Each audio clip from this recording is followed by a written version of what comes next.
তুমি যদি আল্লাহর নৈকট্য পেতে চাও, তুমি যদি আল্লাহর নৈকট্যশীল বান্দা হতে চাও, তাহলে 4টি কাজ শেষ না করে কখনোই রাতে ঘুমাবে না।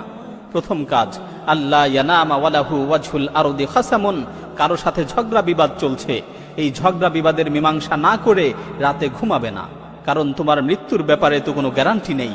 এই ঝগড়া বিবাদের মীমাংসা না করা অবস্থায় যদি রাতে তোমার মৃত্যু হয়, আর বিবাদী ব্যক্তি যদি কিয়ামতের দিন তোমার বিরুদ্ধে আল্লাহর কাছে বিচার দায়ের করে, সেই সময় তুমি কি করবে?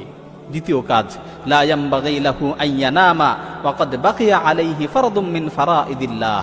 কোনো ফরজ কাজ বাকি রেখে রাতে ঘুমাবে না। আল্লাহ তাআলা তোমার উপর যেই কাজগুলোকে ফরজ করেছেন সেগুলো আদায় না করে রাতে ঘুমাবে না। মনে করো এশার নামাজ, এটা একটা ফরজ বিধান, তুমি এশার নামাজ না পড়ে রাতে ঘুমিয়ে পড়লে আর রাতে তোমার মৃত্যু হলো, তো তুমি এই ফরজ নামাজের ব্যাপারে আল্লাহর কাছে কি জবাব দিবে? তৃতীয় কাজ, লা ইয়ামবাগি আইয়ানামা মা লাম ইয়াতুব মিন যুনুবিহি আল্লাতী সালাফাত মিনহু। গুনাহ থেকে তাওবা না করে রাতে ঘুমাবে না। মনে করো তুমি দিনের বেলায় কোনো গুনাহ করেছো, আর তাওবা না করেই রাতে ঘুমিয়ে পড়লে, মালাকুল মাউত যদি রাতের বেলায় তোমার কাছে চলে আসে, রাতে যদি তোমার মৃত্যুর সময় হয়ে যায়, তাহলে যত চেষ্টাই করো তাওবা করার আর কোনো সুযোগ থাকবে না। চতুর্থ কাজ, লা ইয়ামবাগি আইয়ানামা হাত্তা ইয়াকতুবা ওয়াসিয়াতান সাহিহা।